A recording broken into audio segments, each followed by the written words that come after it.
The year is 1996, and while some were watching Independence Day and others were wasting their lives playing GoldenEye, a little-known oncologist named Douglas Jackson is creating eGold, a digital currency backed by gold. The concept becomes so successful that merchants start accepting the digital currency, and the number of accounts surges to over 5 million. Constant attacks by hackers and its use in money laundering leads to its downfall. Fast forward to 1998, and if you weren't getting distracted by Bill Clinton getting off in the White House through his 56K modem, you would have heard a quick mention of the Moscow-based WebMoney, the new kid on the block, which offered centralized peer-to-peer payment systems. It attracted many users from eGold, and once again had a large interest from nefarious groups and was shut down soon after. However, they soon changed their platform, which made it hard for criminals to use their services, and they are still alive and well today. In 2006, while Saddam Hussein is being executed and Google is buying YouTube for $1.65 billion, Liberty Reserve hits the scene with an anonymous centralized money transfer business. As you can expect, it becomes the #1 choice for cybercriminals, and governments don't like it, and begin shutting it down in countries around the world. The promoters were eventually jailed for money laundering, and Liberty Reserve was shut down around 2013. Perfect Money shows up on the scene in 2007, along with the birth of the iPhone and the Simpsons movie. It's basically Liberty Reserve with verified accounts. Users who have been with eGold and Liberty flock to Perfect Money, however they don't allow US citizens to be customers. In 2008, excessive risk-taking and subprime mortgage loans result in the 2008 financial crisis. Moved by the events that unfold, Satoshi Nakamoto releases the Bitcoin white paper. Bitcoin solves the problems that have plagued other digital currencies, namely creating a decentralized public ledger.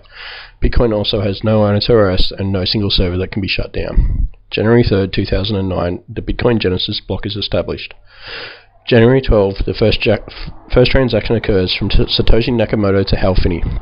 October 5, exchange rates for Bitcoin are published, with $1 being worth 1,309 Bitcoins. For fun, let's assume we invest $1 in Bitcoin on this day. May 22, 2010, Florida programmer Laszlo Hanyecz completes the first real-world Bitcoin transaction, exchanging 10,000 Bitcoins for 2 pizzas. This day becomes affectionately known as Bitcoin Pizza Day. Our investment is now worth $3. June 2010, beginning of a 10 times increase in exchange value over a 5-day period. Our initial investment is now a healthy $104. July 2010, Mt. Gox established. Mt. Gox was originally established to trade Magic the Gathering cards, where the acronym comes from, Magic the Gathering Online Exchange. In February 2011, Silk Road is launched, a marketplace on the dark web used primarily to buy and sell drugs. Bitcoin facilitates transactions and creates a jump in both the use and price of Bitcoin. At this time, Bitcoin reaches parity with the US dollar, and our investment is now $1,309. 7th of October 2011, former Google employee Charlie Lee launches Litecoin, which can be snapped up for 7 cents. April 28, 2013, the CryptoCap market reaches $1.5 billion. October 2013, the FBI shut down Silk Road and arrests Ross William Albright under charges of being the site's pseudonymous founder, Dread Pirate Roberts. They also seized 144,000 bitcoins. The FBI would later arrest some of its own agents for appropriating some of these bitcoins for themselves.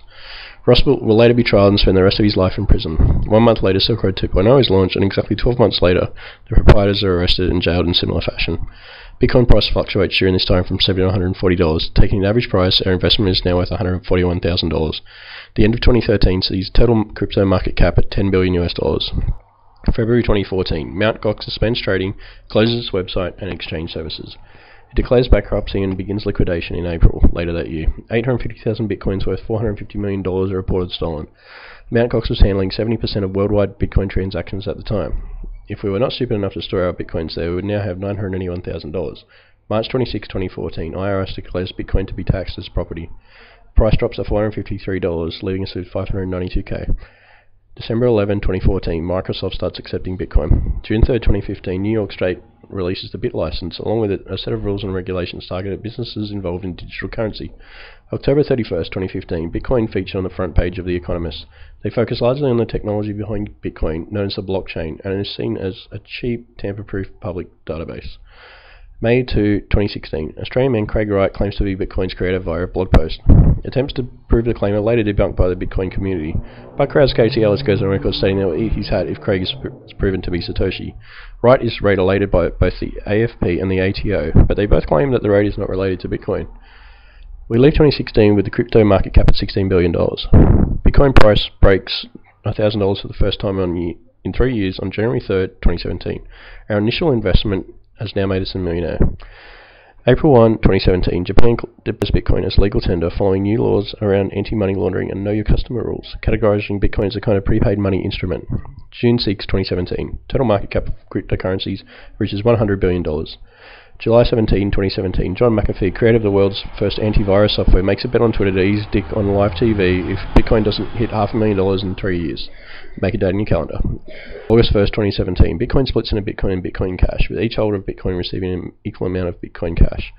Our investment is now worth $4.4 million, and with the free Bitcoin Cash, we now have an extra $281,000. November 8, 2017, the crypto cap market reaches $200 billion.